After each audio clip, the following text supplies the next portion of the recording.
Assalamualaikum dan salam sejahtera. Selamat datang ke channel Cikgu Sefi. Pada video kali ini, kita akan mempelajari subjek sains tahun 5, unit 5, topik sumber tenaga elektrik. Alah, gelapnya. Cepatlah, awak jalanlah laju-laju sikit. Ish, sabarlah. Saya tak nampak ni. Lampu solar saya macam nak terpadam lah. Kenapa ni? Lampu solar kita dah terpadam. Tolong, saya takut. Alah, kenapa TV saya tertutup ni? Bekalan elektrik terputus ke ni? Saya nak tengok sambungan cerita tadi. Sabar. Kenapa ni? Ada apa yang berlaku? Cikgu, abang saya sedang tengok rancangan kegemarannya. Dalam masa sama, bekalan elektrik di rumah saya juga terputus. Kenapa jadi macam tu ya cikgu? Oh, sebenarnya peralatan dan alat elektrik memerlukan sumber tenaga elektrik untuk terus berfungsi. Sama macam lampu suluh dan TV tadi. Sumber tenaga elektrik?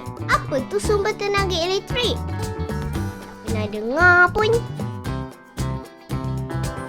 Jangan risau. Mari cikgu terangkan mengenai sumber tenaga elektrik. Elektrik yang kita guna pakai dihasilkan dari beberapa sumber. Pertama, dari stesen jana kuasa. Elektrik dijana dari stesen jana kuasa angin, stesen jana kuasa ombak dan stesen jana kuasa hidroelektrik. Cuba lihat gambar ini. Ini adalah contoh ketiga-tiga stesen jana kuasa. Tenaga kinetik yang terhasil dari pergerakan angin, ombak dan air akan menggerakkan turbin bagi menjana tenaga elektrik.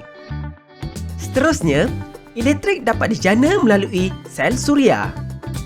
Sel suria ialah contoh sumber tenaga elektrik yang mesra alam. Sel suria akan menukarkan tenaga cahaya matahari kepada tenaga elektrik. Sel suria sering digunakan pada alat seperti satelit dan kalkulator. Sumber tenaga elektrik ketiga ialah sel kering. Sel kering sering digunakan dalam peralatan elektronik. Tenaga kimia dalam sel kering akan ditukarkan kepada tenaga elektrik. Sel kering sering digunakan kerana saiznya kecil dan mudah untuk dibawa. Sumber tenaga elektrik keempat ialah dinamo. Ini ialah contoh dinamo. Dinamo selalunya digunakan pada tayar basikal untuk menyalakan lampu. Apabila tayar berputar, roda kecil pada dinamo turut berputar. Dinamo menukarkan tenaga kinetik kepada tenaga elektrik untuk menyalakan lampu basikal. Sumber tenaga elektrik kelima ialah akumulator. Ini ialah contoh akumulator. Tenaga kimia dalam akumulator akan ditukarkan kepada tenaga elektrik. Akumulator sering digunakan untuk menggerakkan kenderaan bermotor seperti kereta, motosikal, lori dan bas. Sumber tenaga elektrik keenam ialah penjana. Ini ialah contoh penjana. Bahan api fosil seperti diesel dan petrol yang digunakan dalam penjana akan menukarkan tenaga kimia kepada tenaga elektrik.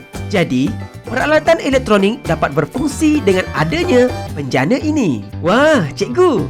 Sekarang, saya faham bahawa elektrik boleh dijana dari ke-6 sumber ini. Dan alat elektronik tak dapat berfungsi kalau tak mempunyai bekalan tenaga elektrik. Baiklah, itulah perkongsian video mengenai sumber tenaga elektrik. Pada pandangan adik-adik, apakah jenis sumber tenaga yang digunakan di Malaysia untuk menghasilkan elektrik? Tulis jawapan kamu di bawah. Like dan share jika video ini bermanfaat dan subscribe channel Cikgu Sefi untuk menonton video selanjutnya. Sehingga berjumpa lagi. Assalamualaikum.